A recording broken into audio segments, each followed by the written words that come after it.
We live in a time where instant gratification is the fuel of our brain. We are so used to getting instant results that we have forgotten to be patient.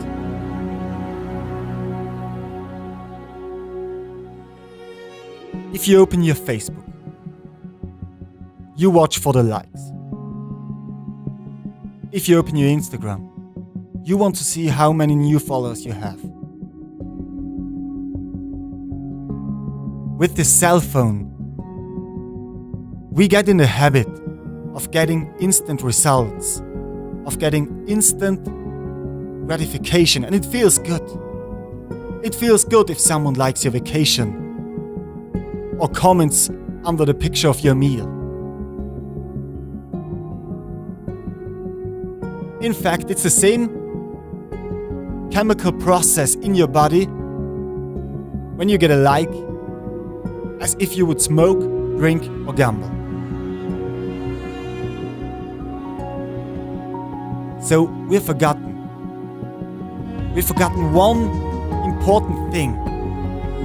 The most important things in life do not happen overnight. The most important things in life require time to happen. Real friendship, great love, deep connections with other people, acquiring a skill you want to have, building a successful business takes time. So learn to be patient and don't look for instant results. If you swipe right, you won't get real love. You'll get love if you learn to talk with people. If you learn how to communicate, how to be grateful, how to be patient. You will get real friendship if you build trust. And this is not possible within a day. There are things in life you cannot reach within a day, within a week, or even within a year. Some things in life require your whole life to be reached. So learn to be patient. Otherwise, you will always have this emptiness inside of yourself. If you are not patient, you cannot reach true happiness. You cannot reach true greatness. But if you learn this skill, if you learn patience, you will have the ability to anticipate your future, to rethink the now and learn from your past. You're not rushing through the day.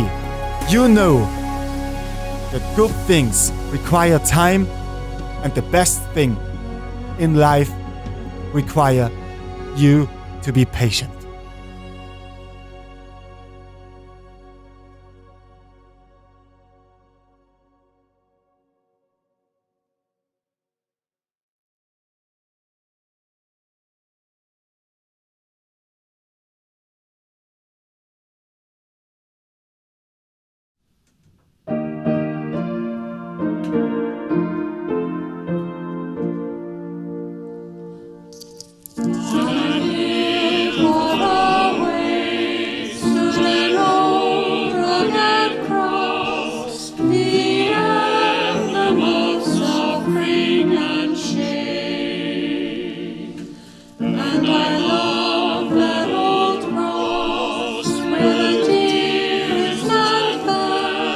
For a world of love.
Hi everybody, Jessica here.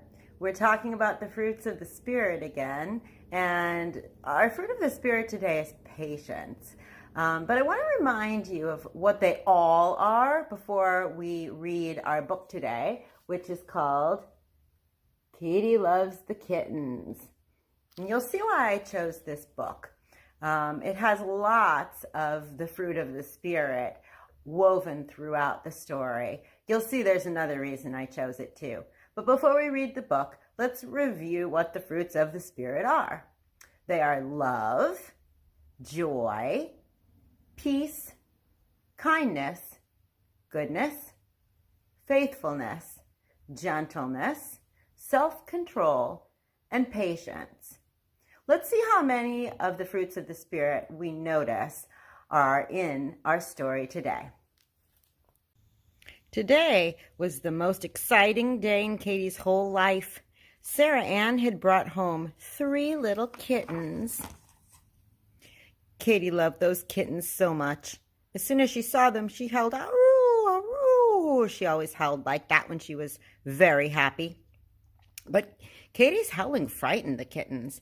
They ran in all directions. Katie chased them around the house. "Aroo, aroo," she howled. "No, no, no, Katie," said Sarah Ann. "You're scaring the kittens. You stay away from them until they get used to you." Katie felt sad. She didn't want to scare the kittens. Later that day, Sarah Ann was playing with her new pets. Katie watched from around a corner. She wanted to play with the kittens too. She just loved them so much. She tried to control herself. She tried and tried and tried, but Katie couldn't stop herself any longer. She burst into the room. The kittens scattered. Aroo! Aroo! She howled as she chased them around the room. No, Katie, no, said Sarah Ann. You scared them again. Katie felt even sadder than before. Poor little kittens, she thought. That night the kittens slept with Sarah Ann in her bed. Katie missed them already. Katie went out the kitchen door. She looked up at Sarah Ann's window. That's where the kittens are, she thought. She climbed up the bushes and looked in the window. The kittens were fast asleep. Oh, what sweet little kittens, she thought. I would love to smell them. She sniffed as hard as she could, but they were too far away. She quietly climbed onto the windowsill. She quietly slid under the window and leapt on the bed. The kittens went flying in the air. Katie was so excited. Aroo! She howled. Sarah Ann picked up the dog. Katie, what am I going to do with you? Don't you like these kittens? Katie felt very, very sad. In the morning, Katie walked into the kitchen. 3 bowls of food waited for her. She ate the first bowl. This is good, she thought. She ate the second bowl. Yum, yum, yum, yum, yum, she thought. When she was halfway through the last bowl, Sarah Ann walked in. Oh, Katie, you ate the kitten's food, she said. Oh, no, thought Katie. Now she felt sadder than ever. She went to her bed and lay down. I love those little kittens so much, she thought, and all I do is scare them and eat their food. Katie stayed in her bed all day. After a while, she fell asleep. When she woke up, she was not alone. The kittens had fallen asleep on top of her. Katie was so happy she wanted to howl. She wanted to jump. She wanted to chase them all over the room and run around in circles and play with them. But she didn't. That's my good little Katie, said Sarah Ann.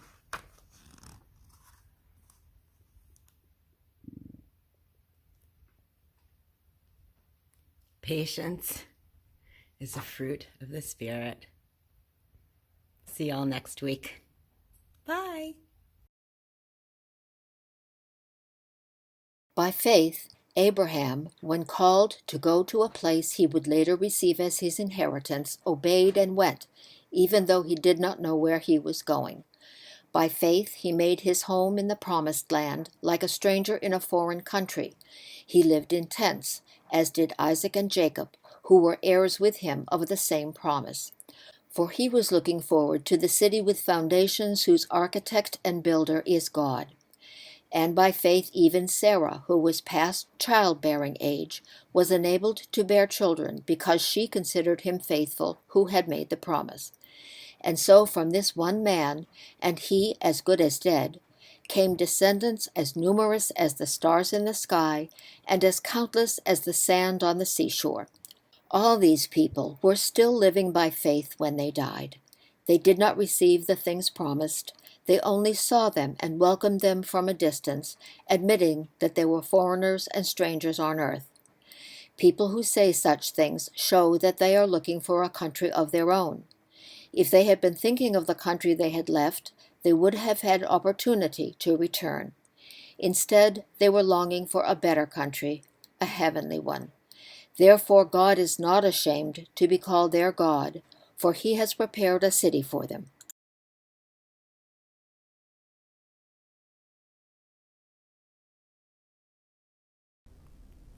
Last Saturday was a harrowing day for me.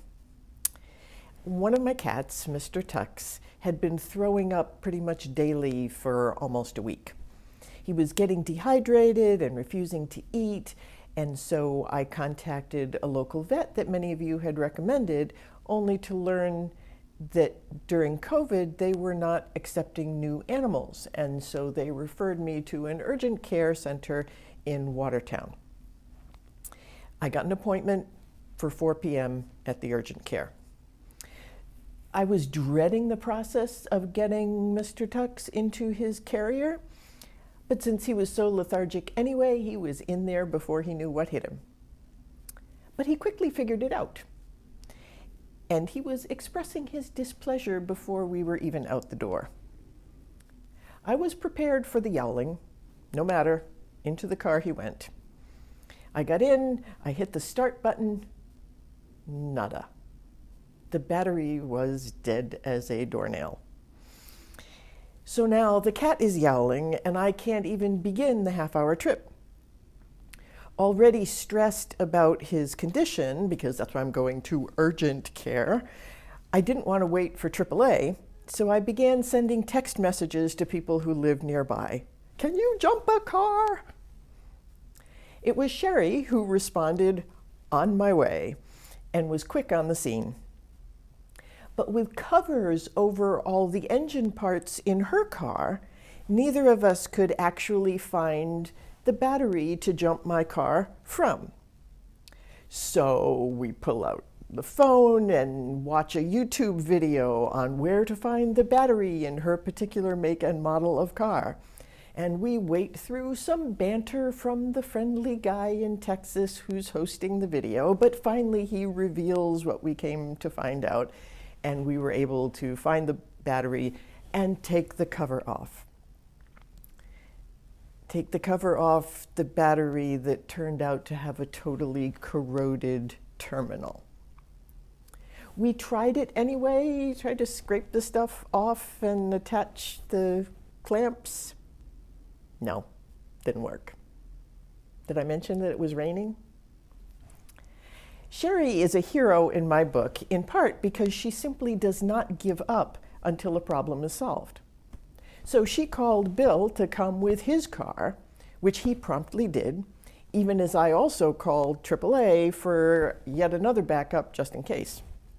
I was already going to be late for my 4 p.m. It was almost 4 p.m. by that time, and Tux was still complaining about his confinement.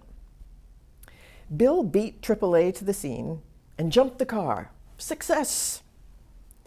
As he was removing the jumper cables and I was preparing to leave, he cried, "Wait!" He seemed troubled and yelled to me, "There's a rabbit in your engine." Well, I knew that couldn't be right, and so I rolled down the window so that I could hear him more clearly. "What?" "There's a rabbit in your engine." Wait. What?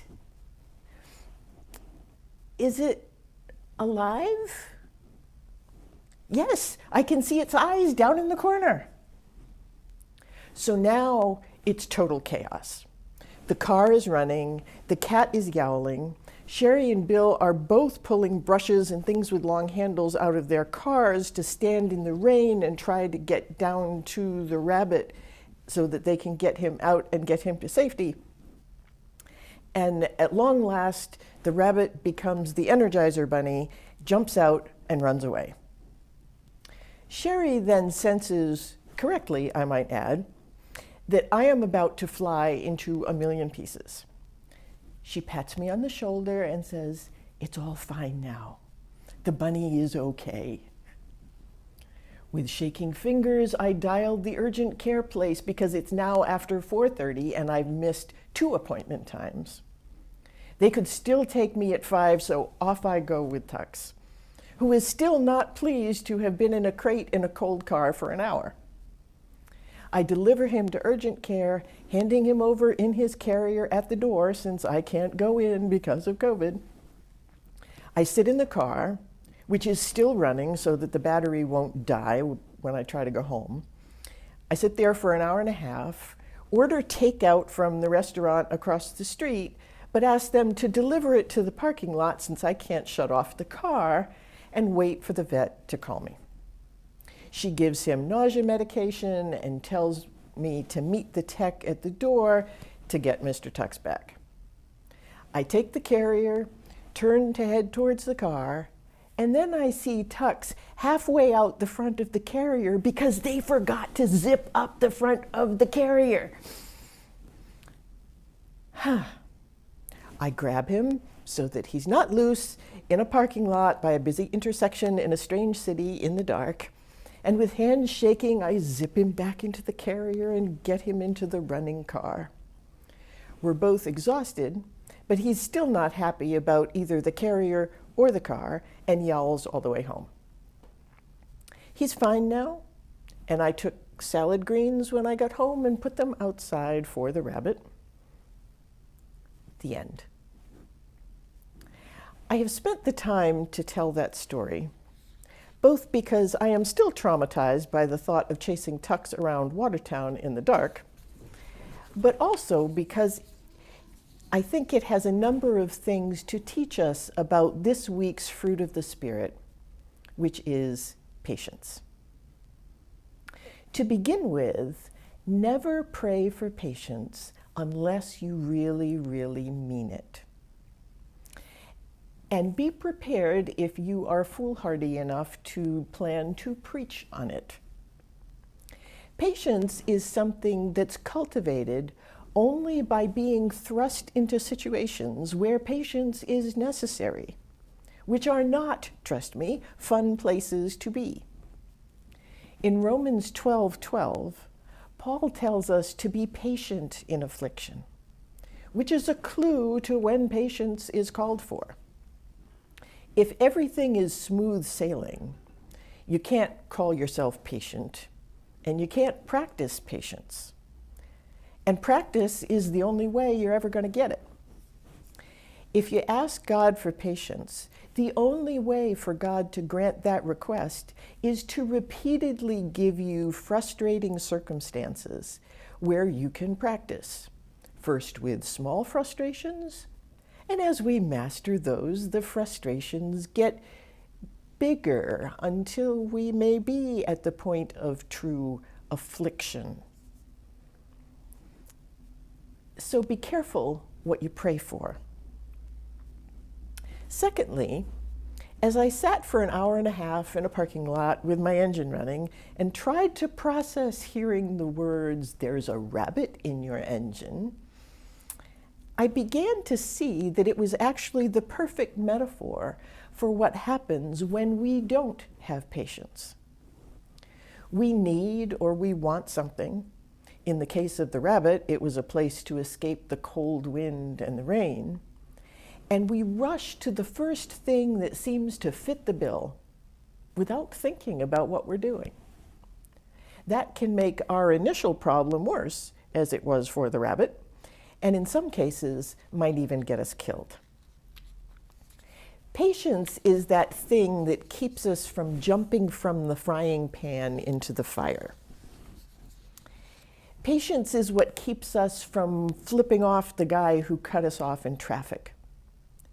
When we're patient, we have the presence of mind to realize that in cutting us off, he showed us that he's not in a particularly patient mood to begin with, putting him in an unstable state and therefore less able to deal with someone else showing hostility.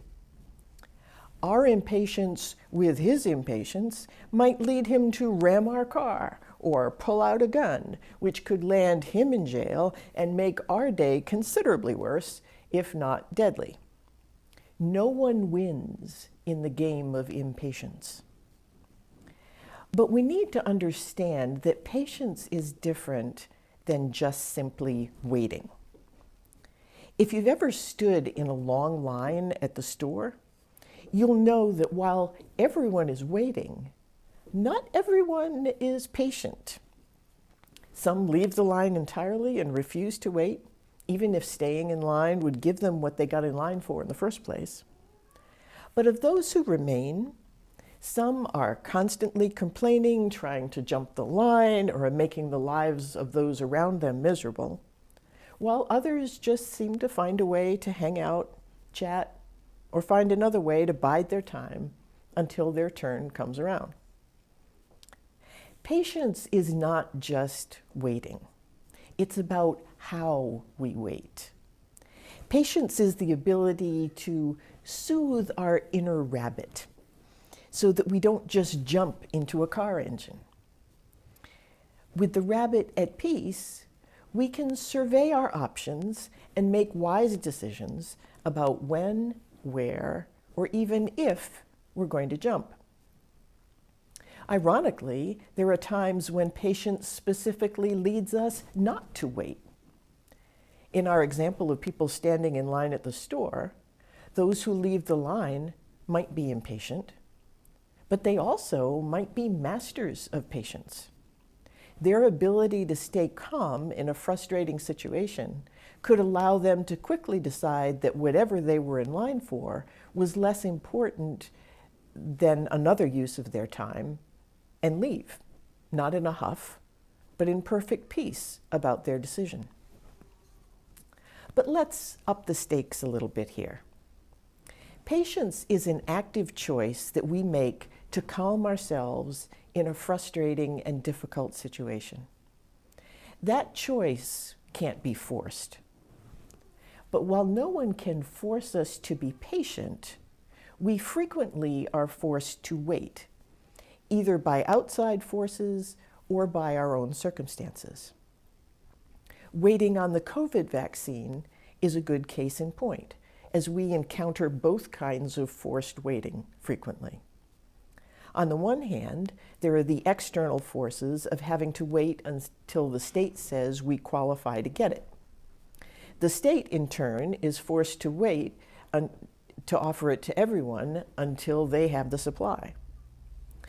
But even if we qualify, there are still instances where people are facing a long wait and a frustrating process, either to get an appointment in the first place or to stand in line to get the shot when they do. When you're a person with high risk factors for contracting COVID, giving up and leaving the line or stopping attempts to get the appointment aren't really an option. You need the vaccine. You have internal concerns forcing you to wait, and external forces making that wait long and frustrating. And that's even before you get into the questions of whether there's any funny business going on in creating the wait in the first place. When waiting is forced by external or internal forces or both, our rabbit gets really jittery very fast, which puts us at risk of ending up inside an engine. In the example of the vaccine, if we can't calm the rabbit as we try to navigate getting an appointment, we might risk our lives or the lives of others by giving up on getting the vaccine. Being able not just to wait, but to wait patiently can literally make the difference between life and death, because the patience affects our decision making. So how do we become patient when the rabbit is freaking out? We can quickly see that the other fruit of the Spirit we've already talked about come in handy here. Patience requires the meek spirit of humility that doesn't presume that we should be given preference over anyone else. It needs the kindness and generosity of heart that, in the example of waiting for the vaccine, empathizes with the healthcare workers and recognizes that they're doing the best they can in an unprecedented and often impossible situation. We need self-control to keep our tongues in check when we're upset. We need the faith that when our term comes, we'll still be there. If we wait, and lives depend on us waiting, we'll get to the front of the line. Well, that's all well and good. But suppose I'm not good at any of that. What if I jump into the engine every single time and can't seem to really help myself? Excellent question. And the answer is that the crazy notion that everyone should just pull themselves up by their own bootstraps is nonsense. From the time Jesus called 12 others to live and watch and travel and learn with him until today, the Christian way has been to not go it alone. Even if we technically can, we shouldn't. Jesus did not begin his ministry until he formed a community around him. A community that was far less evolved than he was himself. But he needed them, and they needed him. We are meant to learn, live, grow, and eventually thrive in loving community. We've come to call the Christian version of that community church, although too many churches today have forgotten, twisted, or flat out abandoned that critical role.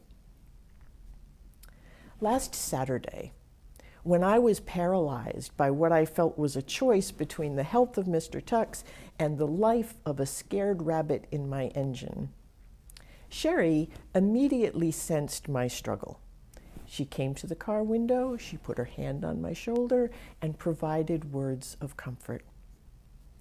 After freeing the literal rabbit, she soothed my inner rabbit when I could not, which allowed me then to drive safely to Watertown and get Tux the help that he needed. In that moment, Sherry stood in for all of you.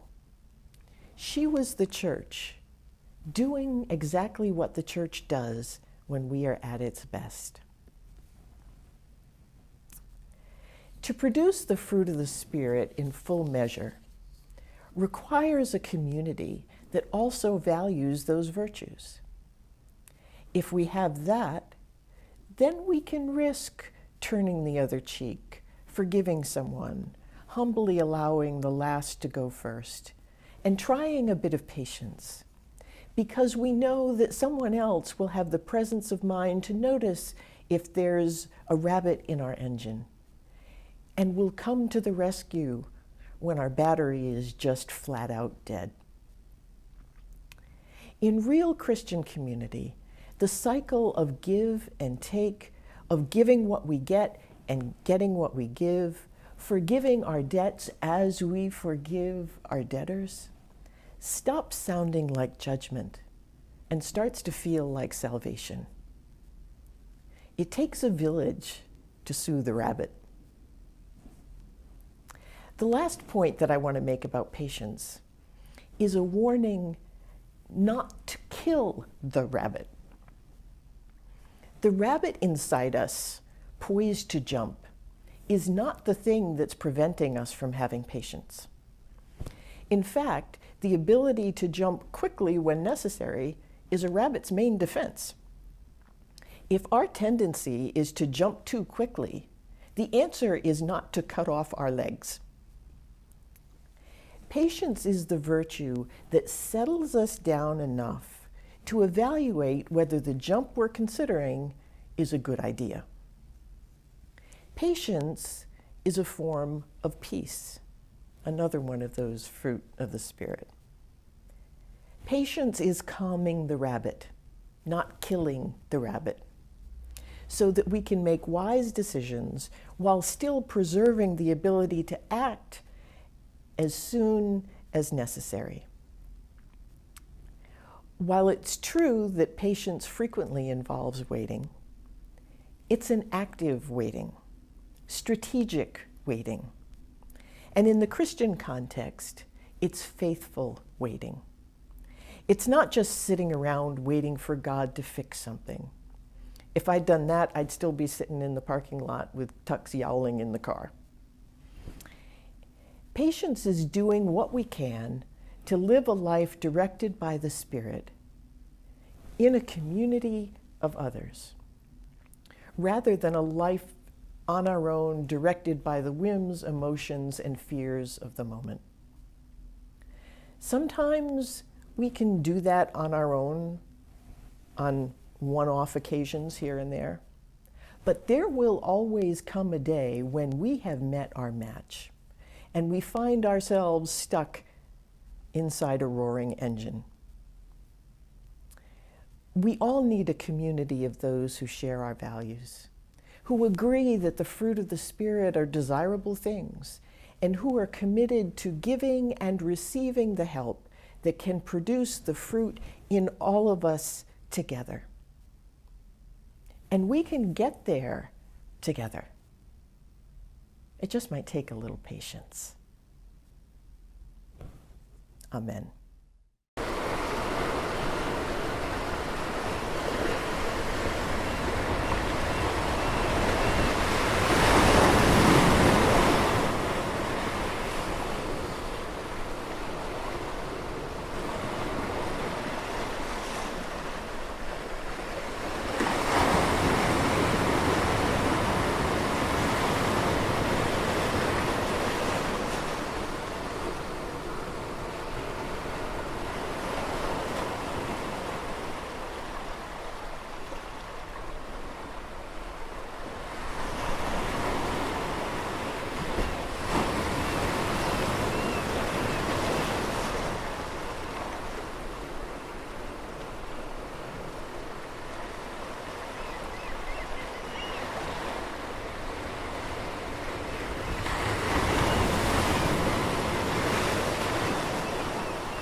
We return to God a portion of what has been given to us for God's work in our shared ministry. Friends and members are asked to prayerfully consider giving in support of Crawford's ministries and operations. You can give electronically by clicking the button in the weekly messenger or on our website, or mail a check to 34 Dick Street, Winchester, Mass. 01890. And now you can also text Crawford UMC to 44321. Thank you.